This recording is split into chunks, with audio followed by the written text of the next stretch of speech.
para cerrar este bloque de lógica borrosa y sistemas borrosos, vamos a hacer una comparativa entre las redes neuronales, las propiedades, las características que tienen las redes neuronales, los sistemas borrosos y otros sistemas conocidos como sistemas expertos, en los cuales las reglas se construyen a partir de la experiencia de un experto, o sea, se le va preguntando a una persona qué hacer, si esto es mayor que esto, si esto es menor que lo otro. Fueron los sistemas originarios de la inteligencia artificial y las reglas son todas no borrosas, digamos, son reglas estrictamente si esto es mayor que lo otro, entonces hacer tal cosa, ¿no? Un ejemplo de sistema experto, por ejemplo, podría ser un sistema que ayude a un enfermero ante una determinada consulta en una guardia clínica. Se han hecho sistemas expertos que, por ejemplo, primero le dicen hay que medir la fiebre. Tiene más de 37, entonces ahí uno tiene que responder una pregunta por sí o por no, y en caso que tenga más de 37 le hace otra pregunta. Está colorado, le duele tal cosa. Entonces, si dice sí o no, va resolviendo preguntas y, como se imaginan, para cada lado del if que yo me vaya yendo, se va armando un árbol, y al final de ese árbol le dice es muy probable que tenga congestión o que tenga gripe o que tenga esto o que tenga el otro, ¿no? Ese árbol se construye obviamente a partir de un experto, un médico que dice qué es lo que hay que ir haciendo y qué camino tomar, y a partir de qué camino, qué nueva pregunta hacer. Por eso es que se llaman sistemas expertos. Obviamente esto es muy resumido, muy reducido, pero nos sirve para tener una idea y poder hacer una comparación general. Lo primero que vamos a analizar es qué sucede con las entradas cuando las entradas están incompletas o tienen algún valor con ruido, por ejemplo, vienen de un sensor o tienen una incertidumbre. Por ejemplo, el termómetro mide la fiebre y no da un valor exacto o no lo dejaron el suficiente tiempo. Entonces, bueno, tenemos casos de entradas en que no son precisas, o también podría ser que de un montón de variables que hay que medir, hay alguna que no la pude medir. Pude medir la fiebre, pude medir la altura del paciente, pero resulta que no logré que me diga la edad. Entonces, bueno, hay una variable que no la tengo y el sistema tiene que poder funcionar con eso. Lo que ocurre es que en las redes neuronales existe lo que se llama reconstrucción automática y las redes neuronales, cuando falta alguna variable o cuando alguna variable tiene ruido, pueden seguir funcionando porque tienen toda la otra información y todos los otros pesos que le permiten seguir encontrando una salida. Obviamente no va a funcionar tan bien como si tuviera todo, ¿no? Pero pueden seguir funcionando. En el caso de los sistemas borrosos, cuando tengo una variable con incerteza, justamente de eso se trata, con un poco de ruido, no importa, se activará un conjunto, se activará un poquito más, un poquito menos el conjunto, porque la cantidad de vehículos por minuto que llegaron no se midió con precisión, pero el sistema sigue funcionando y no tiene ningún problema. En cambio, en general, cuando los sistemas expertos tenían un problema de este tipo, que tenían un umbral que decía si la fiebre es mayor a 37, hacer tal cosa, y capaz que a lo mejor la fiebre era 37,01, y a lo mejor activó un montón de reglas asociadas a fiebre mayor que 37, pero tenía apenas más que 37. Entonces, bueno, los sistemas expertos, ¿qué tienen que hacer? Tienen que utilizar reglas específicas para salvar esas situaciones. Entonces, por ejemplo, tendría que tener una regla que es, no, si la fiebre está entre 36,8 y 37,2, entonces consideremos que es 37. Pero claro, al ir incorporando reglas, el sistema se hace cada vez más complejo e inmanejable. Otra de las características es la visibilidad del modelo. Ahí tenemos una relación prácticamente inversa. Los sistemas expertos permiten una visibilidad total del modelo. Uno puede ver cada regla y puede analizar exactamente qué hace el sistema en cada momento. En cambio, en el otro extremo, con las redes neuronales tenemos lo que muchas veces se conoce como un sistema caja negra. Es un sistema que están los pesos. Uno se podría poner a hacer las cuentas, a ver qué peso se activó, pero básicamente no es la forma en la que se pensaron las redes neuronales. Las redes neuronales se pensaron no para hacer analizadas en detalle cómo funcionan, sino para que aprendan solas, para que uno no le tenga que meter el conocimiento como los sistemas expertos, sino que uno le dé datos, entradas y salidas o lo que sea, y aprendan solas. Por lo tanto, se suele decir que el sistema está oculto en una caja negra y es bastante complicado extraer reglas explícitas de una red neuronal entrenada. Y esa es una desventaja muy importante de las redes neuronales.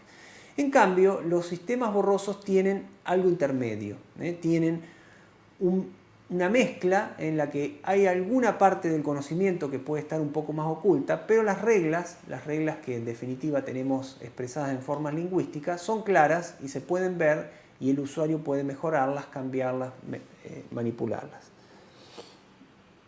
Lo otro que tenemos que considerar es qué tan estructurado es el conocimiento. Y ahí también tenemos una graduación. En el caso de las redes neuronales tenemos un conocimiento, se dice, no estructurado. ¿Por qué? Porque basta que tenga una red neuronal que tiene 10 entradas y 2 salidas, cualquier problema que esté en RLA10 como entrada y en RLA2 como salida, se va a representar exactamente con los mismos pesos. Nada más que van a tener distintos valores los pesos. O sea que, digamos que la red neuronal no tiene, en general, una estructura adecuada al problema que estoy resolviendo. Yo podría decirle, voy a hacer un reconocimiento de rostros, por ejemplo, ¿no? Entonces, voy a tomar imágenes de 10 por 10 píxeles, por lo tanto la red neuronal va a tener de entrada 100 píxeles, o sea, 100 entraditas. Y en la salida voy a reconocer a 5 personas, entonces va a tener 5 salidas. Es una red que tiene 100 entradas, 5 salidas y en el medio le pongamos la cantidad de neuronas en la capa oculta, supongamos 10, 15 neuronas en la capa oculta. Ahora voy a hacer una red neuronal que va a reconocer las vocales cuando yo hablo. Entonces, como entrada le voy a poner el espectro de la vocal y voy a tomar 100 puntos del espectro en frecuencia de la vocal. Y como salida voy a tener 5 salidas también.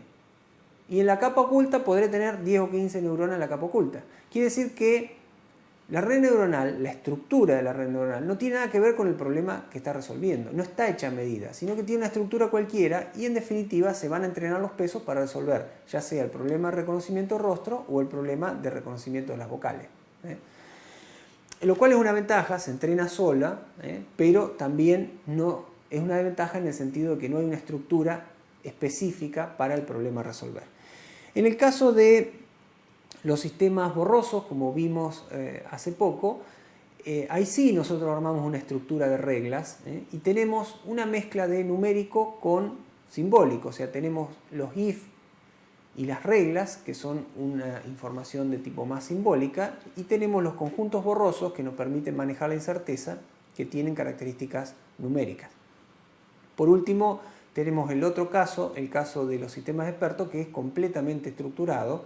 Tenemos reglas bien definidas y se toma un camino o se toma otro, y esa estructura es totalmente dependiente del problema. Cada problema va a tener unas reglas específicas y un árbol de búsqueda específica en ese problema. Otra de las características es la capacidad de aprendizaje. Tenemos que las redes neuronales, obviamente, como vimos, aprenden sola. Tienen por ahí la desventaja que uno le tiene que mostrar muchos ejemplos, ¿no? Tiene que darle muchos datos para que vayan aprendiendo, pero tienen la capacidad de aprender a partir de los ejemplos. En el caso de los sistemas borrosos también tenemos un caso intermedio. Hay mucha información que provee el experto, o sea, el experto en este caso sería el que dice, bueno, cuando el tráfico es alto, la longitud o el tiempo que tiene que estar el semáforo en verde es largo. Esa regla la dio el humano, no la aprendió solo el sistema. Pero hay algunos métodos adaptativos que permiten ajustar las reglas y permiten que los sistemas borrosos se adapten a los datos que uno midió. Entonces tenemos ahí también un caso intermedio. Y por último, en el caso de los sistemas expertos, ahí el conocimiento es totalmente provisto por el ser humano. O sea, tiene que haber un experto que le diga exactamente cómo armar las reglas. No se aprende de la experiencia. Otra de las características interesantes para analizar es el tamaño de la representación. En general, las redes neuronales tienen una representación relativamente pequeña, o sea, pueden resolver muchos problemas con poca información, con poca información almacenada en los pesos, porque tiene una codificación bastante oscura y cerrada que comprime de alguna forma toda la información ahí adentro en los pesos.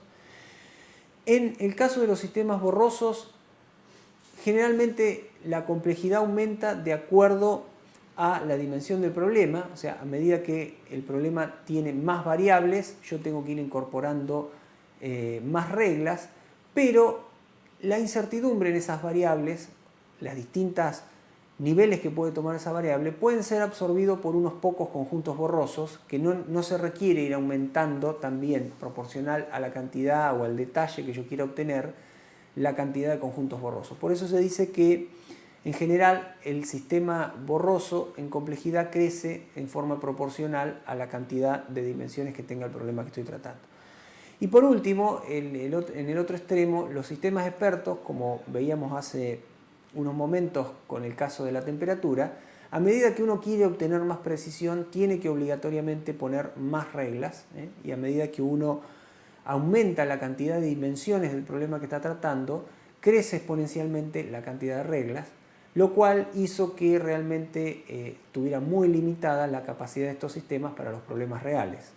Cuando se quisieron resolver problemas relativamente sencillos, los sistemas expertos funcionaron muy bien, pero cuando los problemas se empezaron a complicar, cuando había más variables en juego, cuando había dentro de esas variables más condiciones a tener en cuenta, más rangos, se vio que la cantidad de reglas empezó a crecer exponencialmente y los sistemas se hacían inmanejables.